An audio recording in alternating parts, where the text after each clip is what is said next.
Welcome to संवर्धन tutorials. अभी अभी हमने साइंस 1 का फर्स्ट लेसन कंप्लीट किया है। आपने देखा ही होगा। अगर नहीं देखा है तो आप हमारे यूट्यूब चैनल संवर्धन ट्यूटोरियल पे जाके देख सकते हैं। तो आज हम शुरू करेंगे मैथ्स 1 का फर्स्ट लेसन, जिसका नाम है linear equation in two variables. ये लेसन तो आपने 9th में भी पढ़ा है, लेकिन इस स्टैंडर्ड में वो डिटेल में है। अभी हम देखते हैं।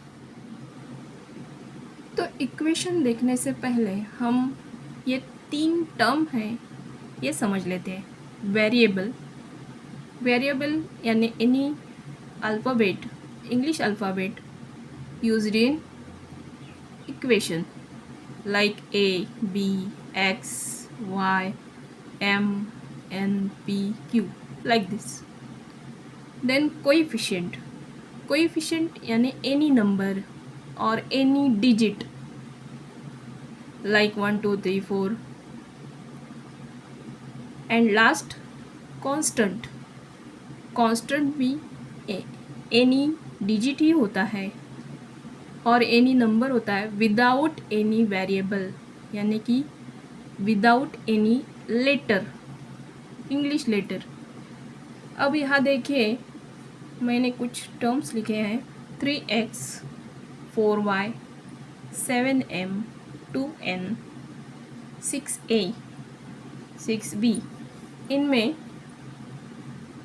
3x लेते हैं। यहाँ पे x is a variable, 3 is a coefficient. यहाँ पे y वेरिएबल, 4 कोएफिशिएंट। 7m में m वेरिएबल, 7 कोएफिशिएंट। आया समझ में? Like this 2n 6a 6b। Clear है? अब हम देखते हैं definition of linear equation in to variables. क्या है definition? An equation which contain two variables and the degree of each term containing variable is 1 is called linear equation in two variables. अब हम definition का meaning समझ लेते हैं। An equation means क्या होता है? इक्वेशन यानी कि इक्वल साइन आपको दिखता है, expression with equal sign, that is equation. An equation which contain two variables क्या होते हैं पहले हमने देखा है। एंड द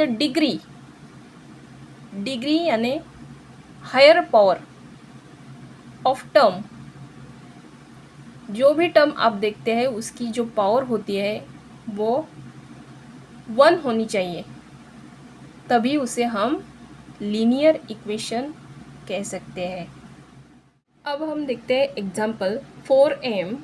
यहाँ पे है 4m + 3n। यहाँ पे कुछ लिखा नहीं है, m² m³ ऐसा कुछ लिखा नहीं है, इसीलिए इसकी पावर 1 होती है। यहाँ पर भी कुछ नहीं लिखा है, तो इसकी पावर भी 1 है। अब हम दूसरा एग्जाम्पल देखते हैं 3x² - 7y। यहाँ x की पावर 2 है, यानी कि डिग्री 2 है, और 7y की पावर 1 है। तो हमने देखा कि यहाँ दोनों टर्म का पावर 1 है, यानी इसका डिग्री 1 है, और यहाँ 3x² यानी पावर 2 है और y का पावर 1 है, यानी यहाँ पे डिग्री 2 है। डिग्री समझ में आई? और अब हम चलते हैं दिस इक्वेशन में लीनियर इक्वेशन कौन से है ये फाइंड आउट करते हैं। यहाँ पे कुछ एग्जांपल्स है।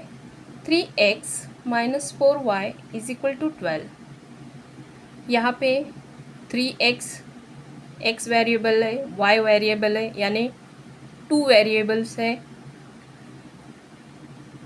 यहाँ पे कांस्टेंट है, 2 कोएफिशिएंट है, और इसकी डिग्री देखो यहाँ पे 1 है, कुछ लिखा नहीं, यानी इसकी डिग्री 1 है।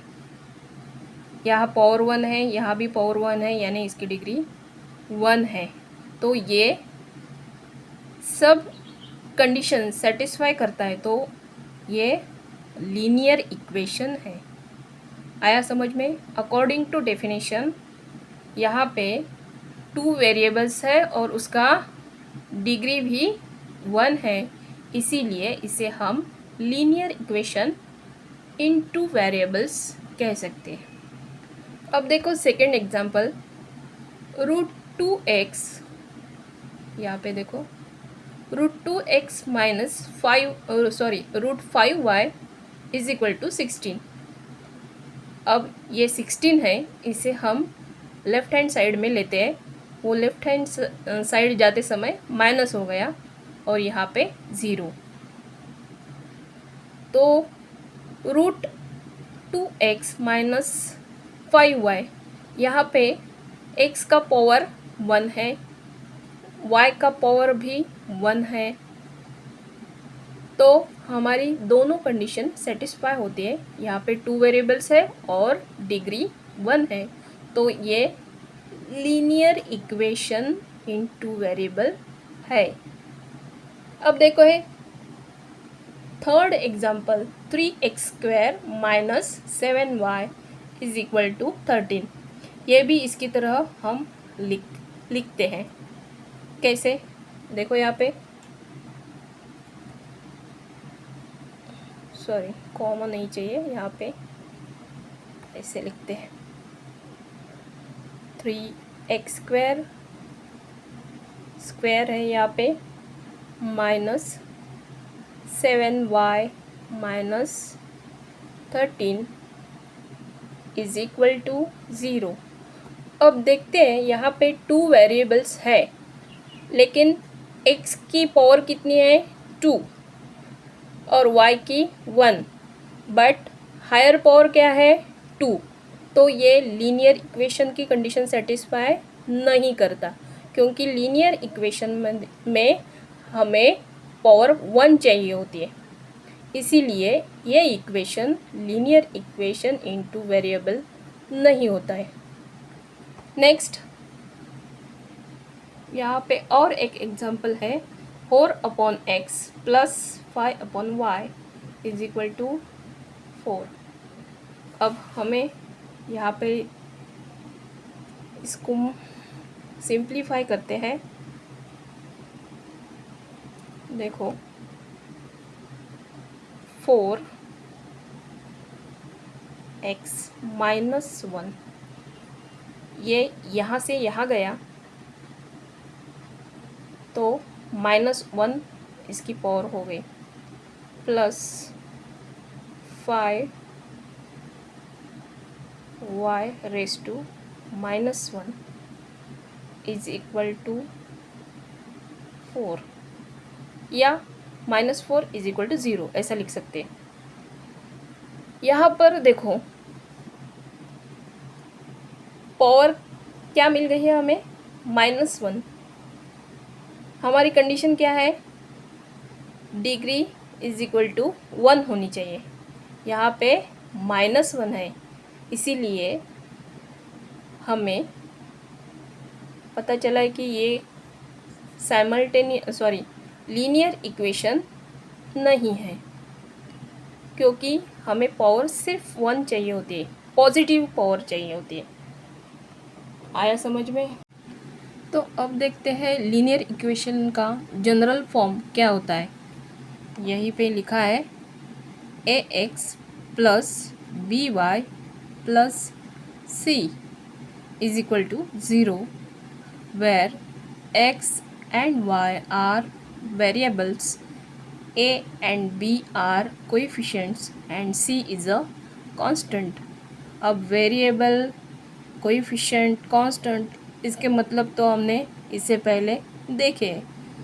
तो ax plus by plus c ये जनरल फॉर्मूला है और जनरल फॉर्म है, ये आप ध्यान में रखो।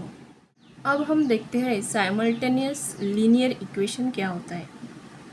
When we think about to linear equation in two variables at the same time, then they are called as simultaneous linear equation। हम दो इक्वेशन लेते हैं, उसका एक ही टाइम पे उसे मल्टीप्लाई डिवाइड जो भी कुछ ऑपरेशंस मैथमेटिकल ऑपरेशंस करने हैं वो एट द सेम टाइम करते हैं, उसको उन दोनों इक्वेशन को साइमल्टेनियस लीनियर इक्वेशन कहते हैं। देखो यहाँ पे दो एग्जांपल्स है, 5x plus -3y is equal to 8 and second equation है 3x plus y is equal to 2। अब हमें क्या करना है, ऐसा वेरिएबल ढूंढना है जिसके साथ कोएफिशिएंट नहीं है, तो हमें मल्टीप्लाई करना आसान हो जाता है। देखो पहले मेथड से हम इस एग्जांपल को सॉल्व करते हैं। क्या है first equation, 5x minus 3y is equal to 8, equation 1। 3x plus y is equal to 2, equation 2। अब मल्टीप्लाई लिखते हैं यहाँ पे, मल्टीप्लाई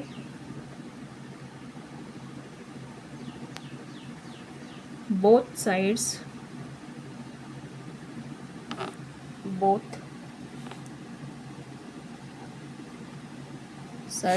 of इक्वेशन, ये शॉर्ट फॉर्म है इक्वेशन का, इक्वेशन 2। किस इक्वेशन को हम मल्टीप्लाई करते हैं ये भी लिखना ज़रूरी है, तो equation 2 bye 3।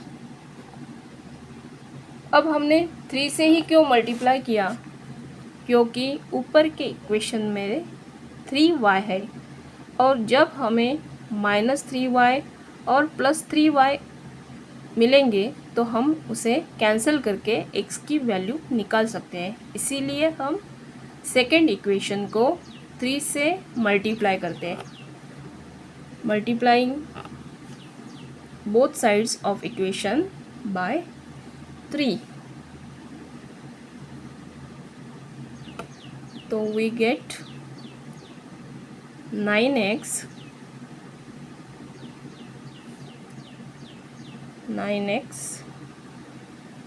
Plus 3y is equal to 6। ये इक्वेशन 3 हम लिखते हैं। इक्वेशन 2 को हमने 3 से मल्टीप्लाई किया, हमें मिला 9x plus 3y is equal to 6, तो ये इक्वेशन नंबर 3 है। अब हम ऐड करेंगे, फर्स्ट इक्वेशन जो है हमारा 5x minus 3y is equal to 8, ये इस इक्वेशन से ऐड करेंगे। 5x minus 3y is equal to 8, ये equation 1।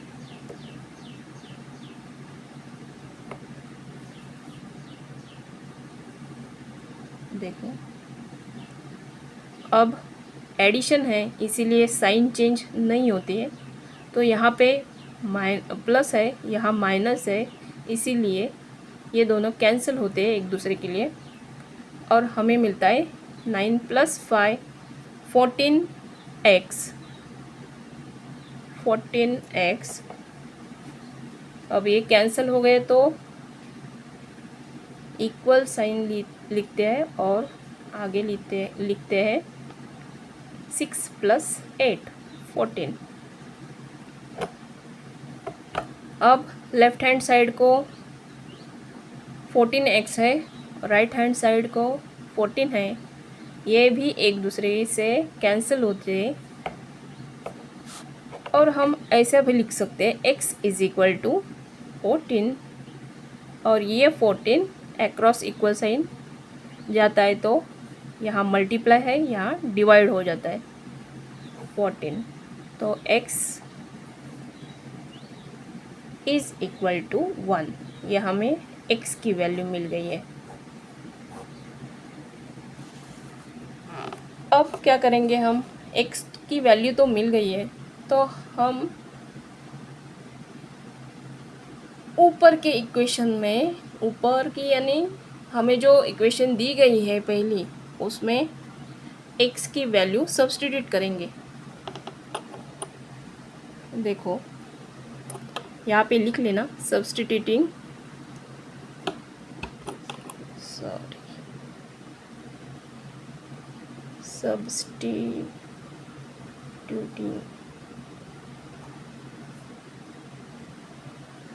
x is equal to 1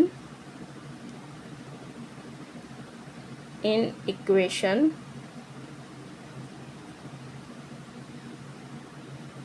2। अब 2 में ही ये वैल्यू सब्स्टिट्यूट करेंगे। क्या है equation 2? 3x plus y is equal to 2। लिखते हैं यहाँ पे, देखो 3x plus y is equal to 2। ये इक्वेशन 2 है, इसमें हम x की वैल्यू डालेंगे 3, x की जगह हम क्या लिखेंगे 1, यानी 3 multiply by 1 plus y is equal to 2। तो हमें क्या मिलेगा 3 plus y is equal to 2। अब हम क्या करेंगे, y की वैल्यू निकालने के लिए ये जो लेफ्ट हैंड साइड 3 है उसको हम अक्रॉस इक्वल साइन यानी राइट हैंड साइड को ले लेते हैं। यहाँ पे वो प्लस है, अक्रॉस इक्वल साइन वो माइनस हो जाएगा। So y is equal to, देखो y is equal to 2 minus 3, तो y की वैल्यू हमें मिल गई 2 माइनस 3 यानी -1। ये है हमारी y की वैल्यू। अब हमें x और y की वैल्यू तो मिल गई है। अब देखते हैं सेकंड मेथड से ये ही एग्जाम्पल कैसे सॉल्व किया जाता है। देखो यहाँ मैंने सॉल्व किया है मेथड सेकंड। क्या एग्जाम्पल है, 5x minus 3y is equal to 8, यह पहला इक्वेशन है, और 3x plus y is equal to 2, ये दूसरा इक्वेशन है। अब क्या करेंगे हम, पहले मेथड में यहाँ पे हमने मल्टीप्लाई किया था सेकेंड इक्वेशन को। अब इसी सेकेंड इक्वेशन को हम क्या करेंगे, 3x को राइट साइड पे ले लेंगे और y की वैल्यू हम निकालेंगे। ये सेकंड मेथड में क्या करेंगे हम, 3x को राइट साइड में लेंगे और y की वैल्यू निकालेंगे। कैसे, चलो देखते हैं। यहाँ पे वर्डिंग करना भी ज़रूरी है, इसीलिए लिखा है let's write value of y in terms of x from equation 2 as y is equal to 2 minus 3x। इसको इक्वेशन नंबर 3 दिया गया। क्या किया हमने, सेकेंड इक्वेशन में जो 3x है उसको राइट साइड पे लिया है, यहाँ पे वो प्लस है, यहाँ जाके वो माइनस हो गया, तो हमें y की वैल्यू मिल गई क्या, 2 माइनस 3x। अब substituting this value of y in equation 1, क्या मिला, 5x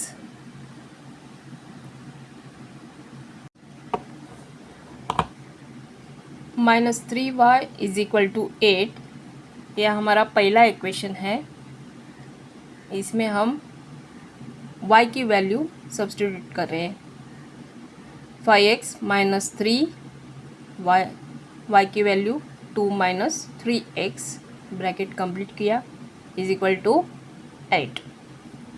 then simplification, 5x minus 3 into 2 is equal to 6, minus into minus is equal to plus, 3 into 3x is equal to 9x, and this is as it is equal to 8।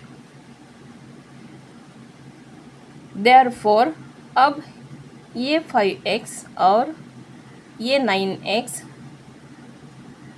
इनकी addition करेंगे। क्यों, यहाँ भी x है, यहाँ भी x है, तो उसके कोएफिशिएंट ऐड होते हैं। तो 5 plus 9 is equal to 14 and x minus 6 as it is equal to 8। अब क्या करेंगे,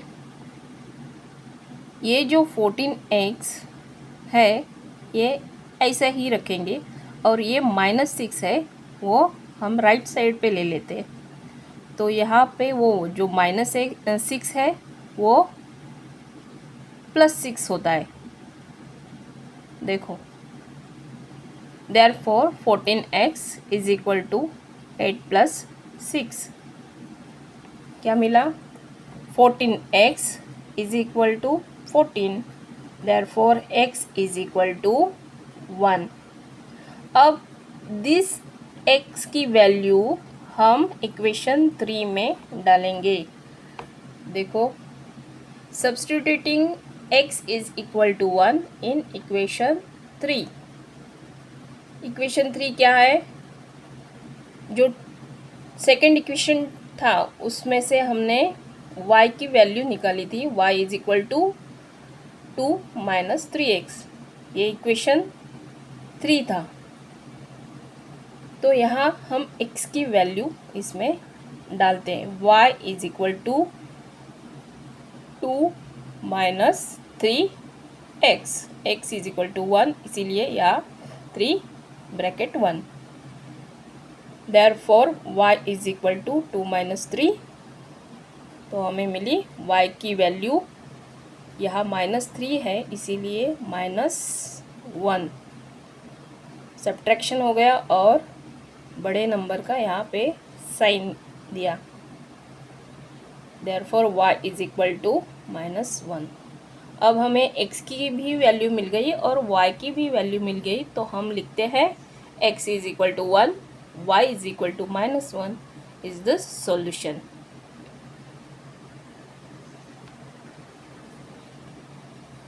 और हम ऐसा भी लिख सकते हैं, it is also written as bracket x y is equal to second bracket 1 comma -1।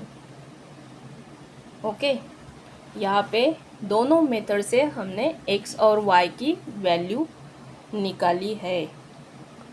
अगर आपको वीडियो अच्छा लगा तो उसे लाइक कर देना, अपने दोस्तों के साथ शेयर कर देना और सब्सक्राइब करना मत भूलना। Thank you.